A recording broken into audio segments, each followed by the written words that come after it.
সিপাহীজলার যে জেলায় যে 60 কিলোমিটার আন্তর্জাতিক যে বর্ডারটা এখনো কাঁটা তারের বেড়া দেওয়া হয়নি, সেটা কেন দেওয়া হয়নি, কি কারণে দেওয়া হয়নি?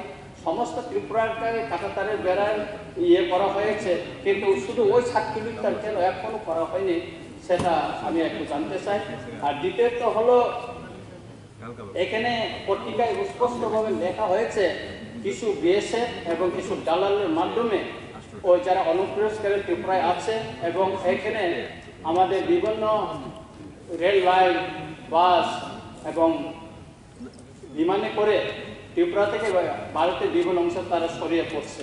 তো সুতরাং এই বিষয়টা আমাদের গুরুত্ব সহকারে মানে দেখার দরকার। এবং আমি বলবো যে এই হারে যদি 900, এখানে স্পষ্ট লেখা আছে 925% হারে অনুপ্রবেশ বেড়েছে। হ্যাঁ, 925%, গত 3 বছর 925% হারে এখানে অনুপ্রবেশ করেছে বলেছে। সুতরাং বিষয়টা গুরুত্ব সহকারে দেখার দরকার এবং আমি মনে করি বিষয়টা খুব শীঘ্রই মানে একটা জরুরি একটা ব্যবস্থা নেওয়া প্রয়োজন বলে মনে করি। তো এখানে প্রায় 50 কিলোমিটার যে বর্ডার এরিয়া আছে সেটা সম্ভব হচ্ছে না। তার কারণটা কি? কারণটা হচ্ছে এই সীমানার মধ্যে নদী, উপত্যকা, নালা ইত্যাদি থাকা এবং সামান্য কিছু জায়গায় বাংলাদেশের যে বর্ডার গার্ডের আপত্তি, প্রায় ওরা আপত্তি করে। ইন্টারন্যাশনাল বিষয় এগুলো আমরা কেন্দ্রীয় সরকারের গোচরে এনেছি। তো এই কাঁটাতারের যে দেওয়া যায়নি এইসব কারণে কিন্তু অনুপ্রবেশ হয়, অস্বীকার করার কোনো উপায় নেই। এবং রাজ্যে অবৈধ অনুপ্রবেশকারী প্রতিরোধ করতে রাজ্যের, আমি যেটা বললাম, আমাদের এলাকায় মোট 18 ব্যাটালিয়ন বিএসএফ মোতায়েন আছে। রাজ্য পুলিশও রাজ্যের সীমান্তবর্তী এলাকায় বিভিন্ন অবৈধ কাজ প্রতিরোধ করতে বিএসএফের সাথে সক্রিয় সমন্বয় সাধন করে আছে। রাজ্য পুলিশ বিএসএফের সাথে রাজ্যের সীমান্তবর্তী এলাকায় যৌথ প্যাট্রোলিং, তথ্য আদান প্রদান এবং যৌথভাবে কর্তব্য পালনের মাধ্যমে অবৈধ বাংলাদেশি অনুপ্রবেশ রোধে কাজ করছে।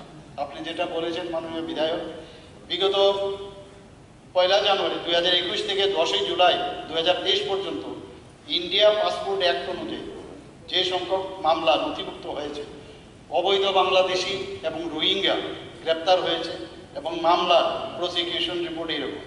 2021-এ মামলার সংখ্যা 4 এবং প্রসিকিউশন রিপোর্টের সংখ্যা 41 এবং অভিযুক্ত গ্রেপ্তার হয়েছে 52 জন। 2022-এ মামলার সংখ্যা হচ্ছে 4 এবং এই প্রসিকিউশন রিপোর্টের সংখ্যা 61 এবং অভিযুক্ত গ্রেপ্তার হয়েছে 123। 2023 অর্থাৎ 10 জুলাই পর্যন্ত 27টা মামলা হয়েছে এবং 18 জনের বিরুদ্ধে প্রসিকিউশন হয়েছে এবং 60 জন 60 গ্রেপ্তার হয়েছে। তো মোট মামলার সংখ্যা হচ্ছে 35 এবং প্রসিকিউশনের সংখ্যা হচ্ছে 120 এবং 235 জন গ্রেপ্তার হয়েছে। তো সেইভাবে আমাদের we are very much careful about that and we are in that direction we are doing. ওই যারা বর্ডার এলাকাতে কোনো চেকপোস্ট, ওই যা বেআইনি অনুপ্রবেশকারীদের চেক করার জন্য, তাদের আইডেন্টিফাই করার জন্য চেকপোস্ট করা হবে কিনা? এর মধ্যে তো কোনো অসুবিধা নেই। তো বাকি যে কাজগুলো আমি যেটা বললাম যে বর্ডারের যেসব জায়গায় সমস্যা হচ্ছে, এর মধ্যে NBCC has taken up border fencing work for this balance stretch about 6.67 kilometre কাজ করছে ওরা। তো অনেকগুলো দেখে দেখে বাংলাদেশের সাথে কথা বলে বলে আস্তে আস্তে এইরকম না স্টপ হয়ে আছে। আমরাও চাইছি এটা বন্ধ হোক।